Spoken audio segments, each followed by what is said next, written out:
Tu ressens, mais tu ne perçois pas. Tu entends, mais tu n'écoutes pas. Tu bouges, mais tu n'es pas présent. Il y a quelque chose, une vibration silencieuse, un fil ténu et insistant qui traverse chacun de tes jours. Et pourtant, tu ne le remarques jamais. C'est comme un vieux parfum imprégné dans les murs de ton esprit, si constant qu'il est devenu invisible. Mais il est là. Il l'a toujours été. Peut-être crois-tu être aux commandes. Que tu choisis, que tu décides, que tu diriges ta propre vie librement. Mais regarde plus en profondeur. Quand as-tu vraiment choisi pour la dernière fois? Quand as-tu pensé quelque chose qui n'était pas programmé? Ressenti quelque chose qui n'était pas conditionné? Désiré quelque chose qui ne t'avait pas été implanté? Il y a un engrenage invisible qui tourne en toi et il fonctionne sans ton consentement. Une machine, précise, silencieuse, automatique.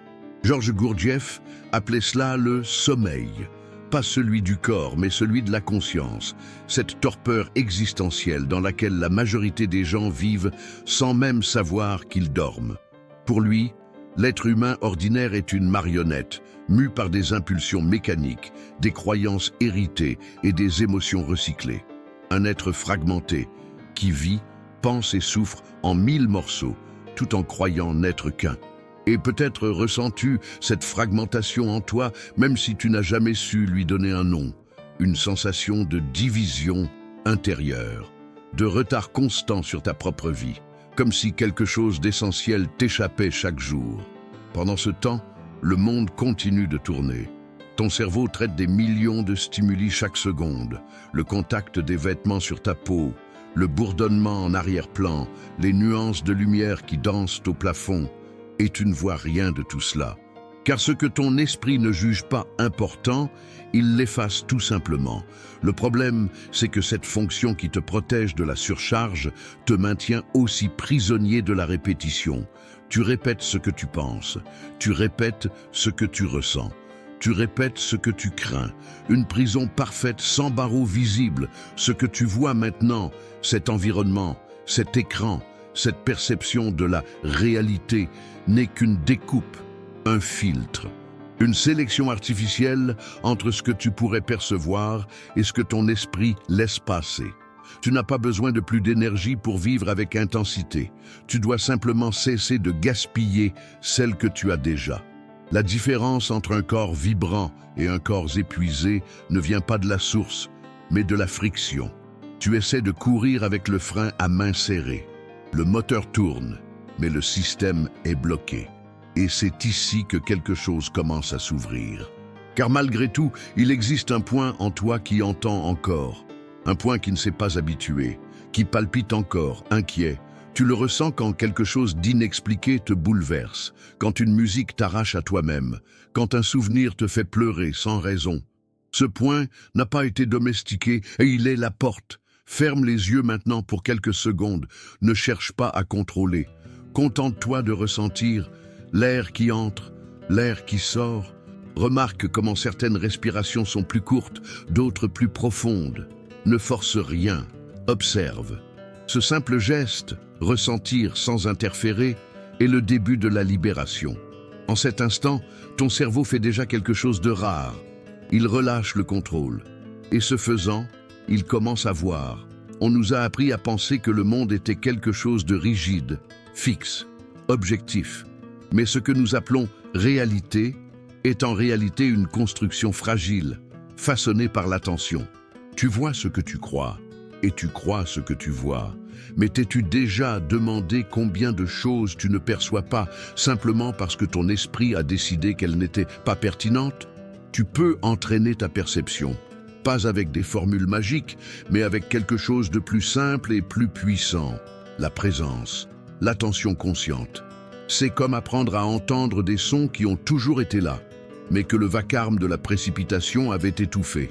Pense à un athlète d'élite qui perçoit le moindre mouvement de son adversaire, à un musicien qui entend la différence entre un do légèrement faux et un do parfaitement juste, à un guerrier qui sent le changement de vent avant que la flèche ne soit tirée.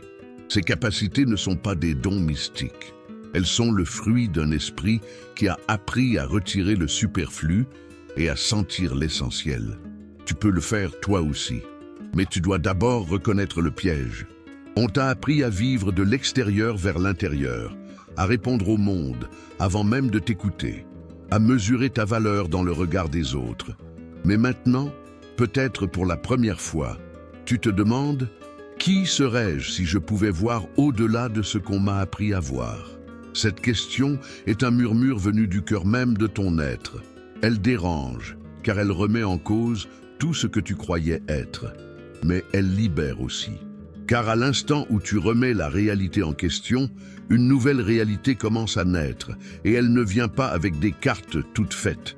Elle demande de la présence, de l'observation, des choix. Il n'y a pas de raccourci. La transformation commence par l'attention, par le simple fait de regarder plus profondément ce qui a toujours été là, sous tes yeux, la manière dont tu respires, la façon dont tu sens le sol sous tes pieds, l'attention que tu donnes, ou non, à ce qui t'entoure. C'est dans cet espace, entre deux pensées, que l'étincelle se révèle. Gurdjieff disait que la majorité des gens vivent leur vie comme un rêve dont ils ne se réveillent jamais, et que le premier pas n'est pas de changer le monde, mais de se réveiller dans le monde, de devenir conscient de soi au moment même où la vie se déroule, d'être témoin, non pas de ce que les autres t'ont dit que tu étais, mais de ce qui vibre en silence derrière tout.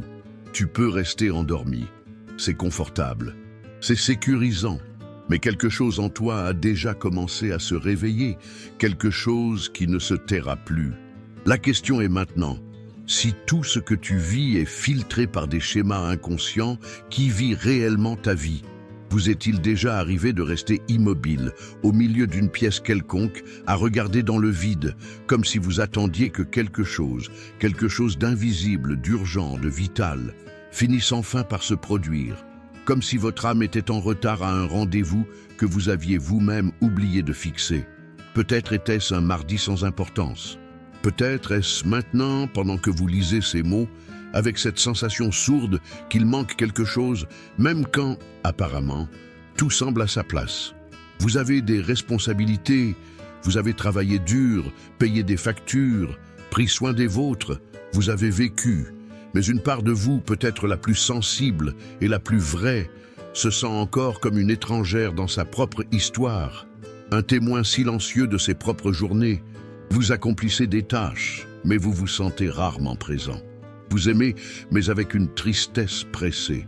Vous rêvez, mais avec la peur de vous décevoir vous-même. Il y a des personnes qui ont tout et qui ressentent pourtant ce vide silencieux. Et d'autres qui n'ont presque rien, mais qui portent une lucidité qui tranche comme une lame, la perception qu'elles rejouent les mêmes scènes, les mêmes dialogues, les mêmes peurs, comme si elles étaient piégées dans un vieux film dont la fin est toujours la même. Si vous avez entre 35 et 65 ans, vous avez probablement compris que le temps n'attend pas, et plus encore, qu'il ne rend rien. Les années passent à la vitesse d'un soupir que l'on n'a pas eu le temps de souffler. Ces projets que vous avez remis à plus tard sont toujours là, figés, en attente d'une version de vous qui ne viendra peut-être jamais. Et même quand tout semble stable, quelque chose en vous insiste, cela ne peut pas être tout. C'est là que la perception entre en jeu, non pas comme un concept, mais comme une expérience. Vous croyez voir le monde. Vous vous réveillez, regardez le plafond, le visage de quelqu'un, le trafic du matin, votre tasse de café, mais ce que vous voyez, ce n'est que ce que votre esprit a appris à voir. Ce n'est pas le monde, c'est votre version du monde. Un reflet, pas la chose en soi. Un homme nommé Henri, 59 ans, récemment retraité, 3 enfants adultes, maison payée, m'a dit un jour une chose que je n'ai jamais pu oublier. C'est étrange. J'ai accompli tout ce que je pensais devoir accomplir. Et pourtant, chaque matin, je me réveille avec l'impression que j'oublie quelque chose, comme si ma vraie vie était restée ailleurs, et je ne sais pas où la chercher. Henri n'est pas seul. Son histoire se répète dans les silences. Lors de dîners où plus personne ne se regarde dans les yeux, dans des sourires polis qui dissimulent l'épuisement, dans une fatigue qui n'est pas celle du corps, mais de l'âme. la fatigue d'avoir été absent de sa propre existence pendant trop longtemps. Georges Gurdjieff disait que l'être humain vit dans une sorte d'hypnose collective, une vie mécanique, où presque personne ne voit ce qui se passe réellement. Il disait que l'attention est la clé, que le simple fait de voir, d'être présent avec un regard clair, est déjà un premier pas pour sortir du sommeil existentiel. Mais la vraie attention est rare, parce que nous sommes toujours distraits. Pas par de grandes choses, mais par les petites, celles qui semblent inoffensives mais qui volent, morceau par morceau, notre présence. Les notifications, les soucis inutiles, les comparaisons absurdes, les mêmes nouvelles que toujours, les mêmes opinions, les mêmes ressentiments. Et alors, lorsqu'un rare moment de silence survient, l'inconfort apparaît. L'inconfort de ne plus savoir ce que vous ressentez, de ne plus vous souvenir de ce que vous aimez, de ne plus vous reconnaître dans le miroir, parce que votre attention est allée partout, sauf à l'intérieur. Mais il y a une issue, et elle commence par un geste humble, remarquer, revenir à sentir avec le corps, pas avec l'automatisme. Prêtez attention à ce qui a toujours été là, mais que vous n'avez jamais vu. Le son du vent contre la fenêtre, la chaleur de l'eau sur vos doigts, la respiration de la personne qui dort à vos côtés, la texture du temps entre deux pensées. Ce n'est pas de la spiritualité bon marché, c'est un entraînement, une sorte de rééducation perceptive. Vous n'avez pas besoin de méditer pendant des heures, ni de tout changer dans votre quotidien. Vous avez seulement besoin de retrouver la capacité d'être avec ce qui est. Essayez maintenant. Portez votre attention sur vos mains, sans les regarder, juste sentez-les. Peut-être sentirez-vous une légère pulsation ou une chaleur subtile. Cela a toujours été là. Vous ne faisiez simplement pas attention.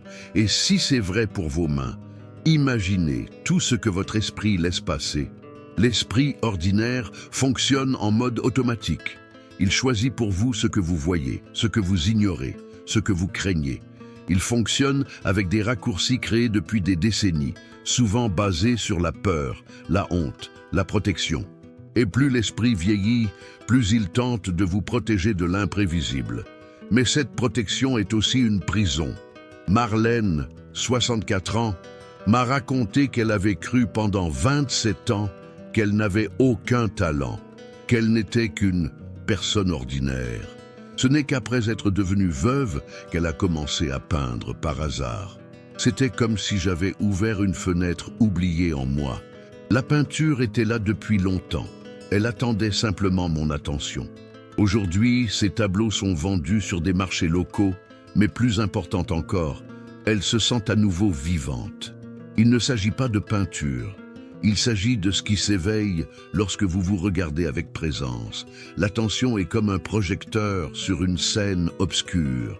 Ce que vous éclairez vit. Ce que vous ignorez s'endort. La vraie question est, où est votre lumière maintenant? Peu à peu, vous commencez à comprendre que tout, absolument tout, peut être un exercice de perception. Prendre une douche, manger, marcher, écouter quelqu'un. Tout peut se faire avec présence ou avec absence. Et la différence entre une vie riche et une vie vide se joue peut-être là, dans la manière dont vous entrez en relation avec ce qui est déjà là. Vous n'avez pas besoin de tout réinventer maintenant. Mais vous devez réapprendre à voir. Vous n'êtes pas brisé, vous n'êtes pas trop vieux, il n'est pas trop tard, mais il n'y a plus de temps à perdre. Les jours passent vite. Les aiguilles de l'horloge ne s'arrêtent pas pour vous attendre. Alors, commencez petit, commencez aujourd'hui. Observez-vous sans précipitation. Remarquez comment votre esprit juge tout avant même que vous n'ayez le temps de penser. Voyez comment il essaie d'anticiper ce qui arrive, d'éviter ce qui fait mal, d'ignorer ce qui dérange, et, en le remarquant, ne faites rien. Contentez-vous d'observer. Ce geste de non-réaction est déjà une révolution. Vous avez passé des décennies à vivre pour les autres, à répondre aux exigences, à maintenir les structures. Aujourd'hui, peut-être pour la première fois, vous pouvez vous tourner vers vous-même avec honnêteté. Non pas pour vous réparer, mais pour vous souvenir. Parce qu'au fond, peut-être qu'il ne vous manque rien. Peut-être que tout ce que vous cherchez est simplement mal éclairé, caché sous la poussière de la hâte et de la culpabilité. et que tout ce dont vous avez besoin, c'est d'un regard différent. La vraie question est, si votre perception définit votre réalité, qu'est-ce que vous avez cessé de voir en vous-même parce que vous regardiez le monde avec les yeux des autres? Vous êtes-vous déjà demandé si le simple fait de regarder pouvait changer le monde? Si ce que vous observez n'était pas un objet passif, mais une réalité vivante, sensible, malléable et justement façonnée par votre attention, cela semble exagéré et pourtant ce ne l'est pas. La science commence à confirmer ce que les anciens mystiques et maîtres enseignaient depuis des siècles. Observer, c'est créer. Et si cela est vrai, et ça l'est, alors une question cruciale doit maintenant résonner en vous. Qu'avez-vous créé sans même vous en rendre compte? La physique quantique n'est pas une mode ésotérique, c'est une science exacte, dont les découvertes ébranlent notre compréhension ordinaire de la réalité. Au niveau quantique, le plus microscopique que nous puissions atteindre, les particules n'obéissent pas aux lois que nous connaissons. Elles peuvent être à deux endroits en même temps. Elles peuvent communiquer instantanément à des distances inimaginables. Elles peuvent changer d'état simplement parce qu'on les observe. Ce n'est pas une théorie, c'est un fait, répété, confirmé, validé en laboratoire. Mais quel est le lien entre cela et vous? Votre vie quotidienne, vos douleurs, vos décisions, tout est lié. Parce que vous, comme moi, êtes aussi fait de ces particules. Tout ce que vous pensez, ressentez, touchez, rappelez, tout cela se passe dans un corps qui, au fond, est une vibration. Une danse infinie d'énergie organisée temporairement sous la forme que vous appelez « moi ». Et si l'observation peut changer le comportement des particules, alors que se passe-t-il dans votre vie quand vous l'observez avec conscience? Que se passe-t-il lorsque vous choisissez de vraiment prêter attention? Georges Gurdjieff disait que l'être humain, dans son état ordinaire, vit comme un reflet inconscient de force plus grande, enfermé dans un théâtre sans savoir qu'il joue un rôle. Il affirmait que l'homme ne peut pas faire, parce que la plupart de ce que nous appelons choix n'est qu'une répétition inconsciente. Mais ce même Gurdjieff disait aussi qu'il existe un point de bascule, un moment où l'homme commence à s'observer lui-même, non plus comme un personnage, mais comme un témoin. Et à partir de cet instant, tout peut changer. Avez-vous déjà vécu ce moment? Avez-vous ressenti cet étrange instant où vous riez de quelque chose, mais réalisez soudain qu'il n'y a aucune joie à l'intérieur? Avez-vous remarqué comment un souvenir peut surgir de nulle part et d'un coup, sans avertissement, vous voilà en train de revivre une ancienne douleur, comme si elle venait juste d'arriver? Et surtout, avez-vous eu conscience d'observer tout cela, comme si vous regardiez un film? Si vous avez vécu cela, ne serait-ce qu'une seule fois, dites-le. Partagez-le, car c'est le commencement de la libération. La physique quantique appelle cela l'effet de l'observateur. Le simple fait de mesurer une particule modifie déjà son état. Cela signifie que l'univers, à son niveau le plus fondamental, réagit à l'attention consciente. Il ne répond pas comme une pierre inerte, il répond comme un champ vivant.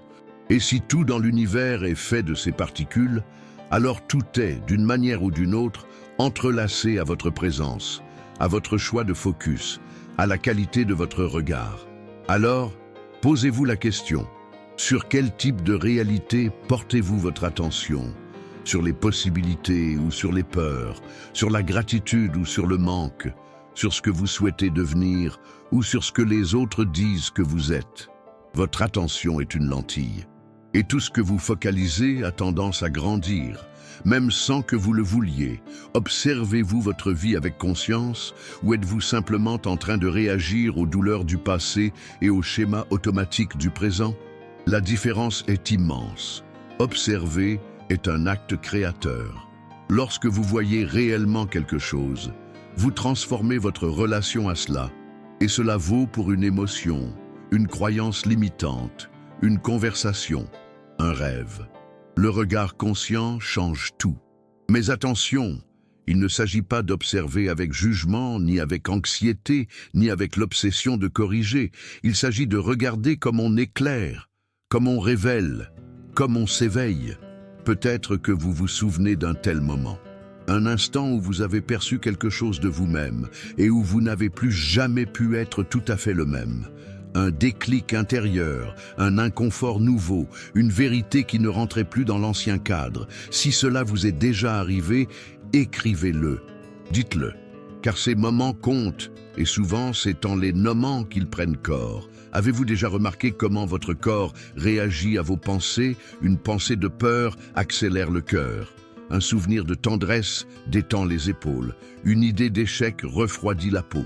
Votre corps est un champ énergétique en transformation constante et il réagit instantanément au contenu de votre esprit.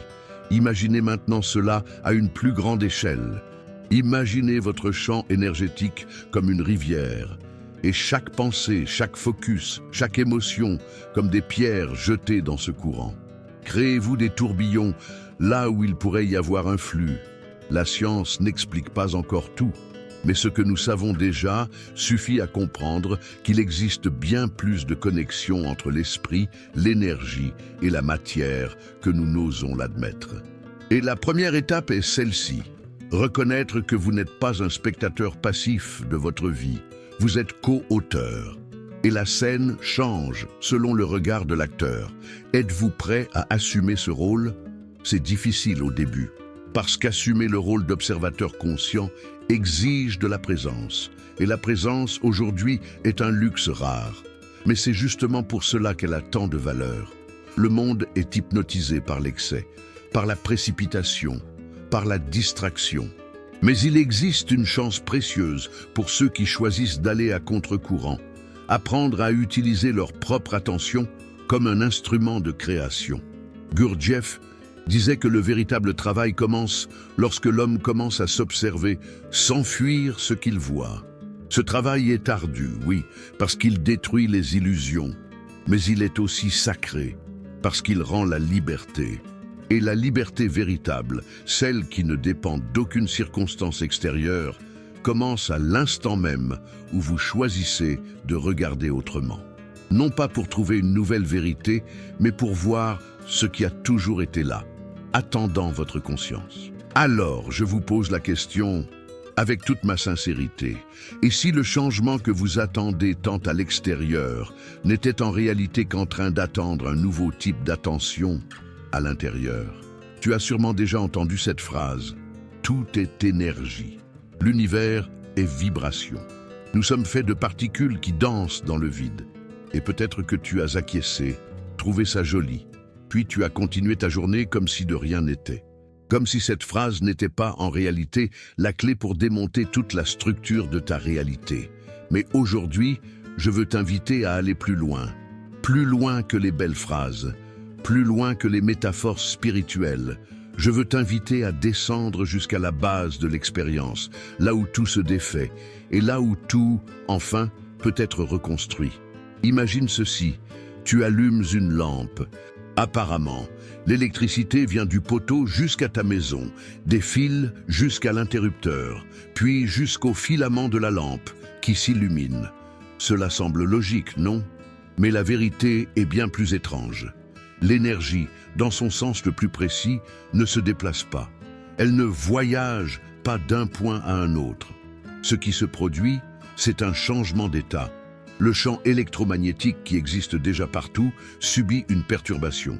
Et cette perturbation en déclenche une autre, et encore une autre, comme une onde qui se propage, jusqu'à ce que la lampe s'allume.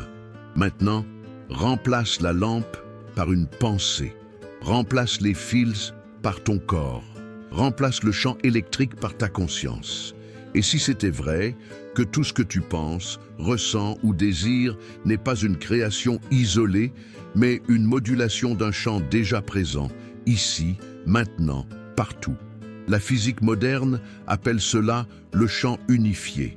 Un océan invisible d'énergie où tout est relié, où rien n'est vraiment séparé, où il n'y a ni dedans ni dehors, où chaque point contient le tout.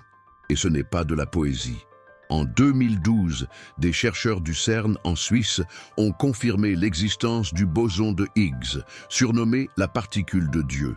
Un nom sensationnaliste, certes, mais qui pointe vers une idée vertigineuse. Toute matière n'existe que parce qu'elle interagit avec ce champ invisible. Sans lui, il n'y aurait ni masse, ni forme, ni toi. Alors réfléchis avec moi. Si toute réalité émerge comme une organisation temporaire d'un champ d'énergie, pourquoi crois-tu encore que tu es seul, que tu dois soulever des montagnes à la seule force de tes bras, alors que le véritable travail est peut-être simplement de changer ta propre fréquence intérieure? Cette question change tout, et nous revoilà à la conscience, à ta conscience. Car même si nous baignons dans ce champ unifié, la plupart des gens agissent comme s'ils étaient encore séparés, comme s'il fallait forcer les choses, comme si la vie était une suite sans fin de tâches, de luttes, de volonté à imposer. Un effort constant, une épuisante illusion de productivité. Mais as-tu déjà remarqué que les choses les plus importantes arrivent souvent quand tu arrêtes de forcer, que la réponse que tu cherchais apparaît au moment où tu lâches prise, que l'intuition surgit quand le contrôle s'efface? Georges Gurdjieff disait « Plus le système de croyance d'une personne est rigide, plus elle est prisonnière de l'illusion de contrôle. » Et cette illusion, ici, c'est l'idée qu'il faut agir pour que quelque chose se passe. Mais la vérité la plus subtile et la plus difficile à accepter, c'est que la réalité circule avec bien plus de fluidité quand tu apprends à danser avec elle au lieu de la pousser. As-tu déjà essayé de pousser un fleuve? C'est pourtant ce que beaucoup d'entre nous font chaque jour. Essayer de faire couler la vie à la force des bras, alors qu'en réalité, il suffirait d'ajuster l'orientation de nos propres vannes intérieures. Tu n'as pas besoin de traîner l'énergie derrière toi. Tu dois créer de l'espace pour qu'elle change d'état en toi. Il y a une histoire qui m'a profondément marqué. Un homme, au Japon, avait été diagnostiqué avec une maladie incurable. Le pronostic était terrible, 3 mois à vivre. Mais il a refusé de combattre la maladie.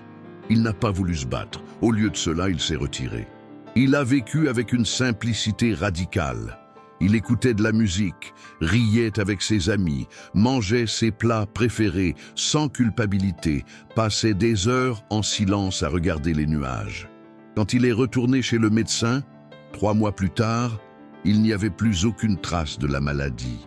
Le médecin a parlé de miracle, mais l'homme a simplement dit « J'ai arrêté de me battre et j'ai recommencé à vivre ». Ce n'est pas une recette magique, mais c'est un rappel puissant. L'état intérieur modifie le champ, et le champ modifie la matière. Ce que tu ressens, crois, porte en toi, transforme la manière dont l'énergie se manifeste dans ta vie. Et parfois, ce qu'il faut, ce n'est pas plus d'effort, c'est plus de présence. La vraie question est donc, qu'est-ce que tu essaies encore de contrôler alors qu'il faudrait juste le ressentir et le laisser partir? As-tu observé comment agit la nature? Elle ne force pas. La graine ne se presse pas pour devenir arbre. L'eau ne lutte pas pour s'évaporer. L'animal ne se blâme pas pour ressentir de la peur ou du désir.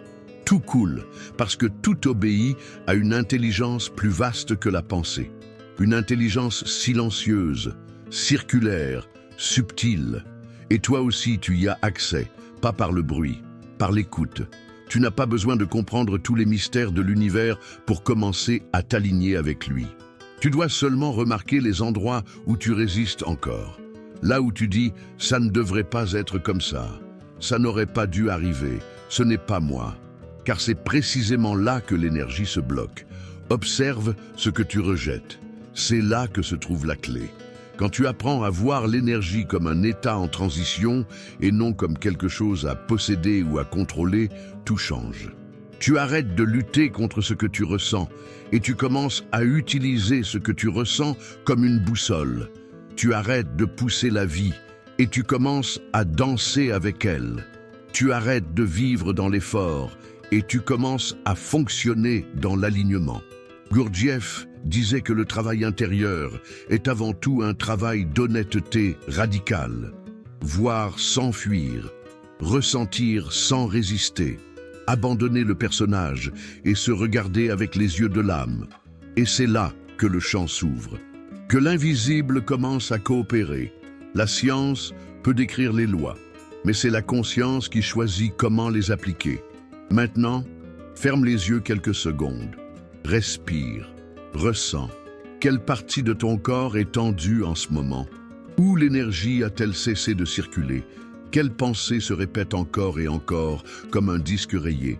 Quelle douleur reste vivante uniquement parce que tu continues à nourrir la même histoire? Tu n'as pas besoin de la résoudre maintenant. Tu dois seulement la voir.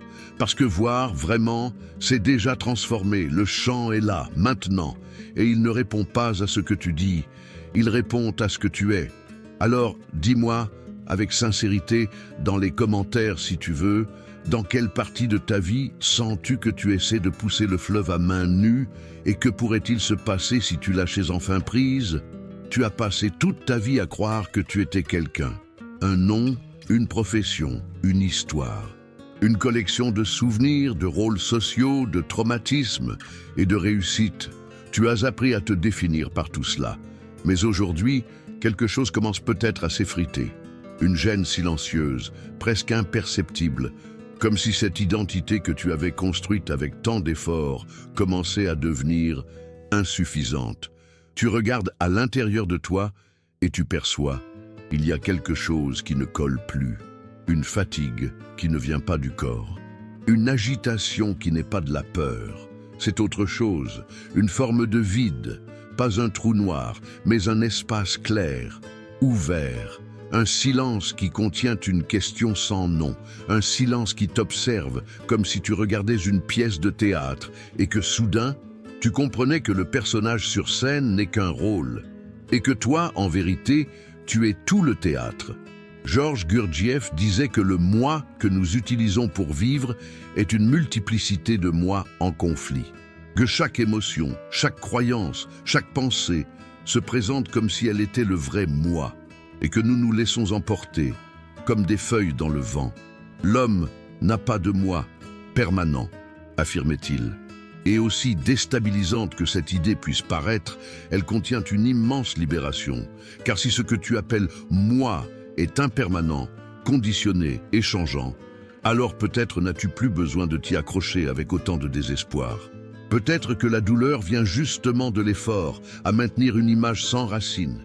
Et si ce que tu appelles problème n'était pas un échec personnel, mais un symptôme de ton acharnement à préserver quelque chose qui aurait déjà dû être laissé derrière toi. Il y a des moments où le monde semble nous arracher notre identité de force, une perte d'emploi, une séparation, un diagnostic, un deuil. Et dans le choc, nous nous agrippons à ce qui reste, tentant de reconstruire ce que nous étions. Mais si la rupture était une invitation, et si, au lieu de revenir à ce que tu étais, c'était le moment de découvrir celui ou celle que tu n'as jamais eu le courage d'être. La véritable conscience ne naît pas de la stabilité, elle naît de la fracture. Quand quelque chose se brise, quelque chose peut naître. As-tu déjà vécu cela?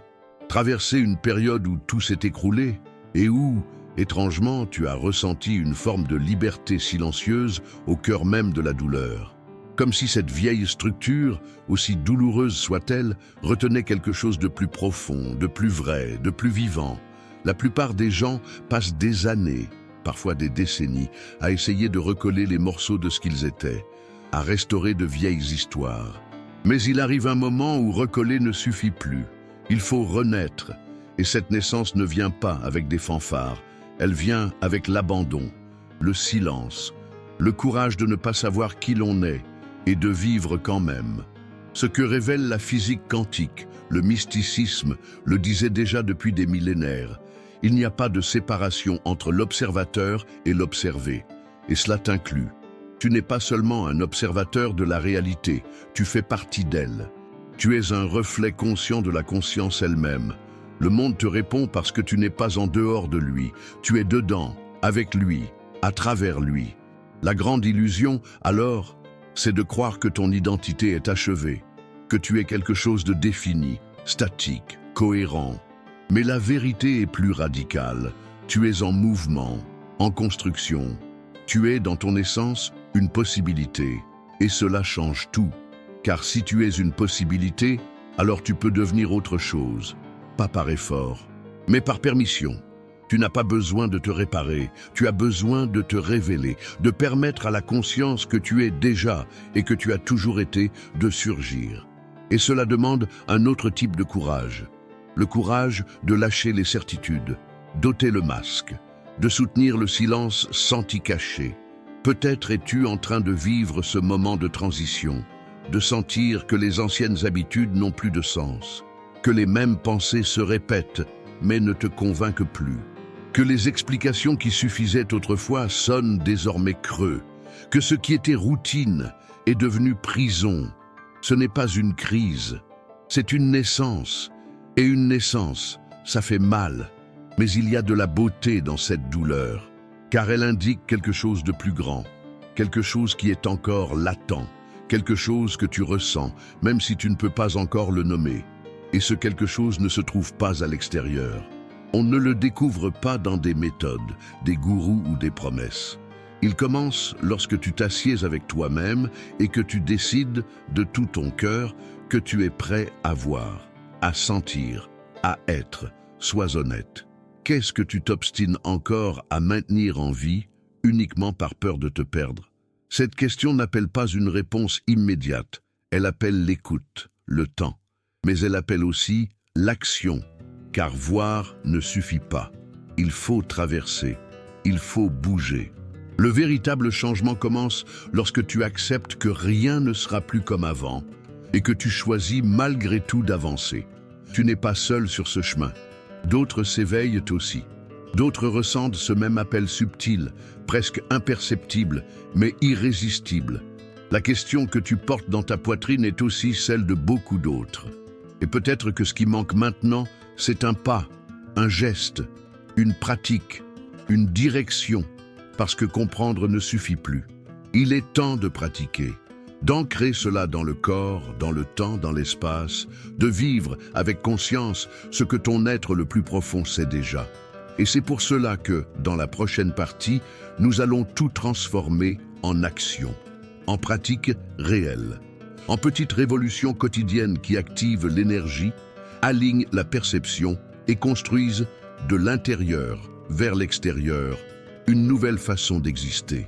Et si ce pas était plus simple que tu ne l'imagines, et si le chemin avait déjà commencé maintenant, pendant que tu lis ces mots en silence, alors respire, car la prochaine partie ne parlera plus de comprendre, elle parlera de commencer. Tu es arrivé jusqu'ici, et cela, en soi, est déjà extraordinaire. Parce que tout le monde n'écoute pas cet appel silencieux qui naît dans le cœur, quand la vie, dans ses bruits et ses répétitions, commence à perdre ses couleurs. Tout le monde n'a pas le courage de regarder à l'intérieur et d'admettre, avec humilité et audace, « Je veux quelque chose de plus vrai ». Tout le monde ne se tient pas devant le miroir intérieur pour reconnaître qu'il ne sait peut-être pas vraiment qui il est, et que ce n'est pas la fin mais le commencement. Tu es arrivé ici parce que quelque chose en toi est prêt, prêt à sortir de la torpeur, prêt à cesser de survivre, pour enfin vivre avec présence. Mais maintenant, il est temps de franchir le seuil, de transformer la compréhension en pratique, de poser les pieds sur le sol du présent et d'avancer avec intention. C'est pourquoi ce n'est pas une formule, c'est un plan vivant, un chemin adaptable, un plan qui commence petit, mais qui peut tout changer. 1. L'observation consciente, 5 minutes par jour pour voir l'invisible. La première pratique est si simple que ton mental pourrait en sous-estimer la puissance. Mais Georges Gurdjieff disait que le travail commence par l'acte d'observer, sans juger, sans corriger, sans fuir. Choisis un moment dans ta journée. Cela peut être au réveil, avant de dormir ou pendant une simple pause. Assieds-toi. Garde le silence et observe-toi simplement. Observe ton corps, tes pensées, tes émotions. Observe comment ton esprit saute d'une idée à l'autre, comment il essaie de contrôler, comment il juge, comment il veut s'échapper. N'essaie de rien changer. Observe seulement, car c'est dans l'observation consciente que les schémas commencent à se dissoudre. Cette pratique est un miroir, et toi, pour la première fois, tu seras celui qui regarde, et non plus seulement celui qui est regardé. 2. Le carnet de fréquences. Réécrire son récit intérieur. Prends un carnet uniquement pour cela. Nomme-le comme tu veux. Journal énergétique, cahier de résonance, registre du champ intérieur. Dedans, chaque jour, écrit un moment où tu étais pleinement présent et as ressenti quelque chose de vrai. Une pensée récurrente et comment elle a influencé ton énergie ce jour-là. Un petit geste que tu pourrais faire demain pour vibrer autrement. Pas besoin de longues pages, 3 phrases suffisent, mais sois constant. Tu commenceras à cartographier tes schémas et surtout à réaliser que tu peux ajuster ta fréquence intérieure avec des gestes simples, conscients. 3. L'exercice du silence, se libérer du bruit intérieur. Une fois par semaine, déconnecte-toi de tout pendant 30 minutes. Pas de téléphone, pas de musique, pas de conversation, pas de distraction, seulement toi et l'espace autour. De préférence dans la nature, mais là où tu es, c'est suffisant. Utilise ce temps pour entendre ce que tu n'entends presque jamais. Le son du vent, la texture de l'air, la vibration de ta propre présence. Ce silence est une médecine. Il aligne, il révèle, il purifie. Et peu à peu, tu découvriras que tu n'es pas dans le silence. Tu es le silence. 4. Le retour au corps. Revenir au temple oublié. Ton corps est une carte, et il ressent avant même que l'esprit ne pense. C'est pourquoi tu dois réapprendre à y revenir. Chaque jour, au moins une fois, ferme les yeux et dirige ton attention vers une partie de ton corps. Cela peut être tes mains, ta poitrine, tes pieds. Ressens. Reste là 1 minute. Respire avec cette partie. Parle-lui si tu veux. Ce geste simple te reconnecte à ton champ énergétique. Et plus tu te rendras intime avec ton corps, plus tu percevras les variations subtiles de ton énergie. 5. Le rituel du choix. Créer la réalité avec intention. Chaque matin, au réveil, avant de toucher ton téléphone, pose-toi cette question. Quelle énergie je choisis de cultiver aujourd'hui ? Cela peut être la légèreté, ou le courage, ou la clarté, ou encore la gratitude. Choisis-en une, ressens-la. Et durant la journée, chaque fois que tu y penses, ramène cette énergie à toi. Cette pratique devient une encre. Tu cesses d'être emporté par les événements. Tu commences à façonner ton champ de l'intérieur vers l'extérieur. 6. Le lâcher-prise du soir. Rendre ce qui n'est pas à toi. Avant de t'endormir, ferme les yeux et imagine que ta respiration nettoie tout ce que tu as porté dans la journée, tout ce qui ne fait pas partie de ton essence. À chaque expiration, relâche. Les culpabilités qui ne sont pas les tiennes, les soucis qui ne contrôlent pas l'avenir, les masques que tu as dû porter. Ce lâcher-prise, s'il est fait avec intention, ouvre un espace pour des rêves plus limpides et pour un sommeil qui n'est pas une fuite, mais un renouveau. Tu n'as pas besoin de transformer toute ta vie en un jour, mais tu dois commencer. Tu dois choisir, aujourd'hui, de porter ton attention là où est la vie, et non plus là où règne la peur. Peut-être que tu te tromperas, peut-être que tu oublieras, peut-être que tu retomberas dans de vieux schémas, mais ne te juge pas. Reviens toujours. La pratique n'exige pas la perfection, elle exige la présence. Et avec le temps, ce qui semblait lointain devient naturel, ce qui était lourd, léger, ce qui était rêve, réel. Car tu te souviens, tu n'es pas ici pour survivre, tu es ici pour vibrer, pour ressentir, pour t'éveiller. Et maintenant, si ce chemin a touché quelque chose en toi, si ces mots ont résonné, si tu as senti, ne serait-ce qu'un instant, que cela est vrai, alors aime cette vidéo, abonne-toi à la chaîne et partage en commentaire comment ce réveil est en train de se passer en toi. Ton chemin est unique, mais tu n'es pas seul. Nous allons traverser cela ensemble.